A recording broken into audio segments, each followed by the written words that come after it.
বন্ধুরা সবাইকে আসসালামু আলাইকুম। আশা করি সবাই ভালো আছেন। আজকে আপনাদের সামনে উপস্থিত হয়েছে এমএস ওয়ার্ডের নতুন একটি টিউটোরিয়াল নিয়ে। আজকের পর্বে আমরা দেখব ফর্মুলা বারের ব্যবহার। তো বন্ধুরা শুরু করার আগে একটাই অনুরোধ, যারা এখনও আমার চ্যানেলটিকে সাবস্ক্রাইব করেননি অবশ্যই চ্যানেলটিকে সাবস্ক্রাইব করে পাশে থাকা বেল আইকনটি বাজিয়ে দিবেন। তো চলুন শুরু করা যাক।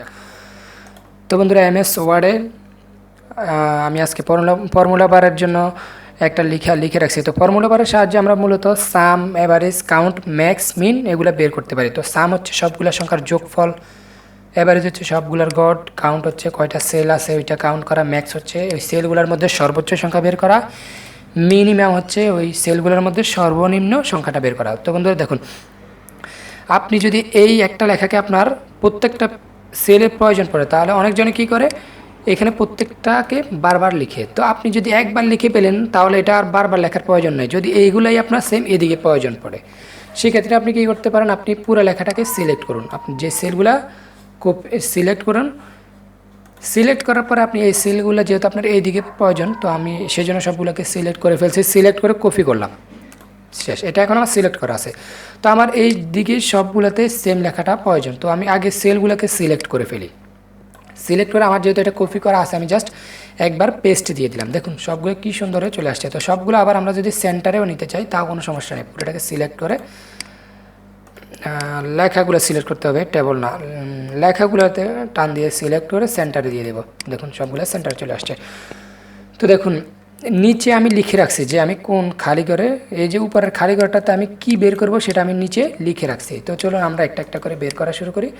তো আপনি দেখুন আমি যে এই যে নিচে যে লেখাগুলো লিখে রাখছি এগুলো মূলত আপনাদেরকে বোঝানোর জন্যই আমি লিখছি। মূলত এগুলোর উপর ডিপেন্ড করে কিন্তু আমাদের রেজাল্টটা আসবে না। রেজাল্টটা হচ্ছে আমরা কী লিখতেছি সেটাই হবে আমাদের রেজাল্ট। তো বোঝানোর জন্য আমি কোন করে কী বের করবো সেটা আপনারা যাতে সহজে বোঝেন সেজন্য লিখেও রাখছি। তো চলুন আমরা প্রথমটা বের করতে। বের করার জন্য আপনি উপরের খালি ঘরটাতে রাখবেন, খালি ঘরটাতে কার্সরটা রেখে আমরা চলে যাব লেআউটে। আর লেআউটটা কখন আসবে, যখন দেখুন আমি এখন লেআউটটা কিন্তু চলে গেছে, তাহলে লেআউটটা কখন আসবে, যখন ট্যাবলে ক্লিক থাকবে তখনই লেআউটটা আসবে। আচ্ছা, লেআউট থেকে চলে যাবেন ফর্মুলা বারে। ফর্মুলা বারে যাওয়ার পরে দেখুন ইকুয়াল, সাম, ব্র্যাকেট, অ্যাবোভ, ব্র্যাকেট।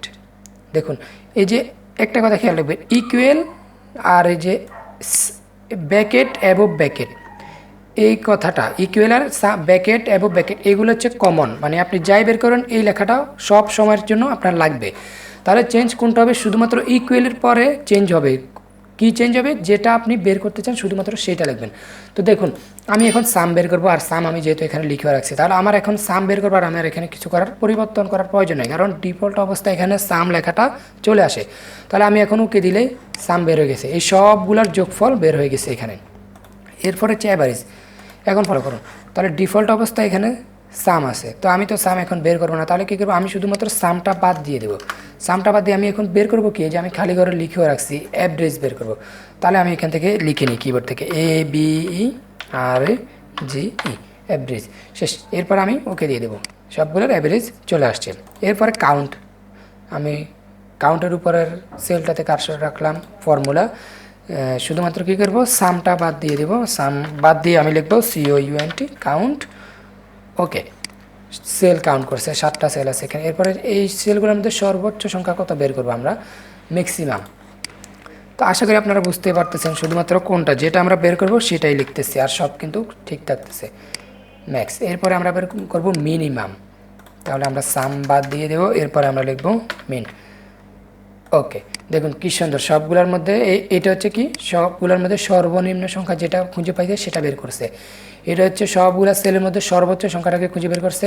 কাউন্ট হচ্ছে সেল কাউন্ট করছে, এই যে দেখুন আমার এখানে লেখার সেলগুলো 7টা। এরপরে অ্যাভারেজ সবগুলার যোগফলকে সেল সংখ্যা দিয়ে ভাগ করে যা পাইছে সেটাই অ্যাভারেজ, সবগুলার যোগফল যা পাইছে সেটাই আসছে।